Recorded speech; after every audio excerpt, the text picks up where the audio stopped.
Welcome back. You're watching Liquid Lunch on Biz TV. I'm John Tobacco. I'm joined again by my partner in crime, Frank Morano. We don't do crimes, but it's just a good saying. Hey, buddy, how are you? I'm doing great, John, and it's not up to us whether we've committed a crime. It's up to a federal prosecutor who determines whether or not you've committed a crime or not. Harvey Silverglade, a distinguished Harvard law professor who actually wrote a book with Sidney Powell, who coincidentally happens to be General Flynn's attorney, he wrote a book a few years back called 3 Felonies a Day. And he talks about how the kind of conduct we engage in every day could be criminal.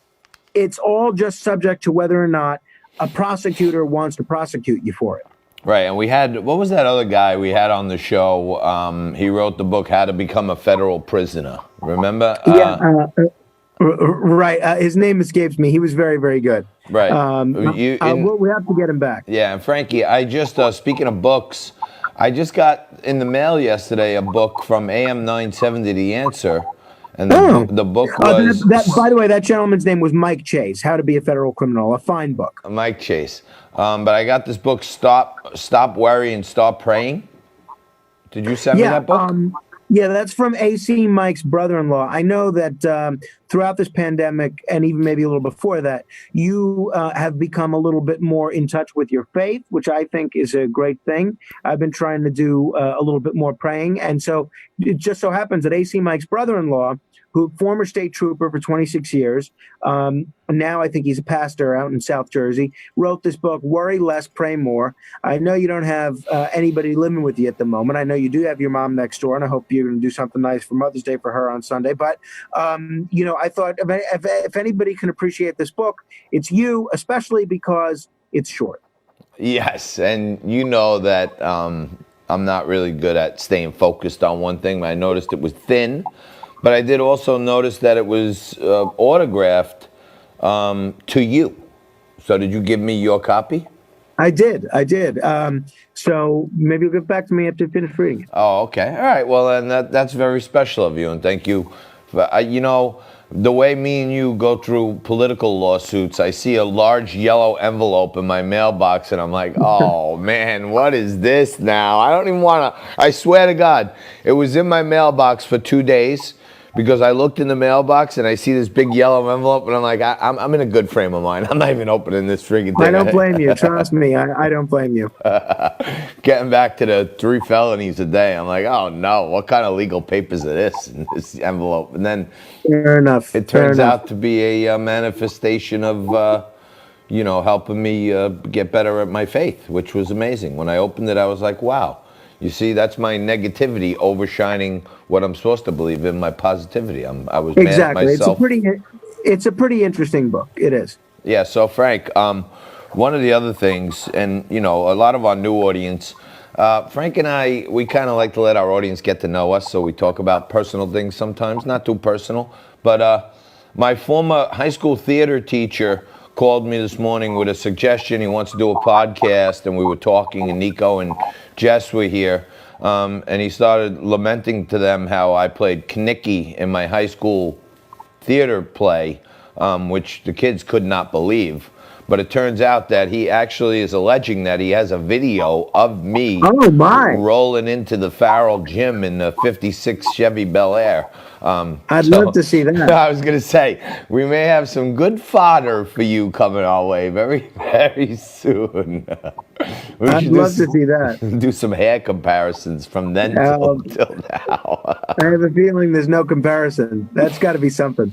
On the Roger Stone front, maybe we're a little biased because we're friends with Roger and we have different sentimentality towards him. But when you see the Justice Department taking such a big step of intervention like this, to me, it makes me feel better that probably Roger's not going to get actually sent into jail because... Well, first of all, I think there's quite a bit to say there. I could spend literally 2 hours uninterrupted talking about the sentence that you just said.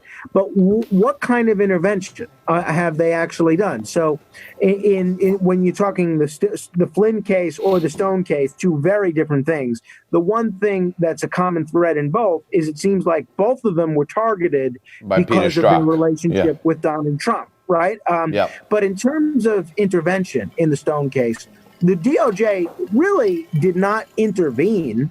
It said that we trust you, the judge, to make the sentence. And she did. And as of now, he's scheduled to go to prison.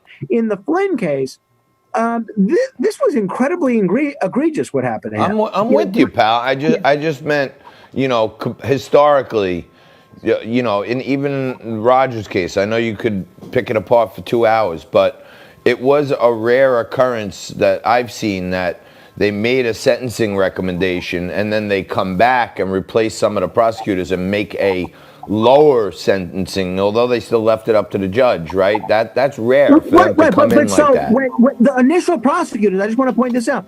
The initial prosecutors, they said they were asking for between 7 and 9 years. So once they left, the judge, who has sole discretion to sentence him within the guidelines, she said the guidelines for the crimes that he was convicted of called for just over 3 years. So what does that tell you about what the initial prosecutor's agenda was in this case?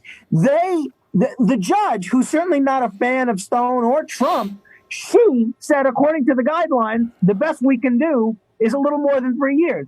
And yet these guys were asking for double that. Based on what? Based on a hatred of Stone and Trump. It made no sense. It makes no sense. It's absolutely, yeah. I mean, I like seeing it because I'm with you. I feel like these were unfair prosecutions. I read an article yesterday that refers to every instance of it where it should say prosecution. They replaced it in the article with the word persecution, because I think it's a lot more of a persecution than a prosecution. But we got to take a quick break. We're going to come back right after this with Will Reinhart, Senior Fellow at the Center for Growth and Opportunity. And Frankie and I will break down the news of the day to end it up today. We'll take a quick break. More Liquid Lunch coming at you. And I want to remind you that you got to stay tuned, because one of our sponsors here, InvestView, where I'm a officer in the company, I'm the Chief Digital Officer, has this amazing new product for people who are looking for income, passive income. It's called Apex. Take a look at this video, and we'll come back with more Liquid Lunch right after this.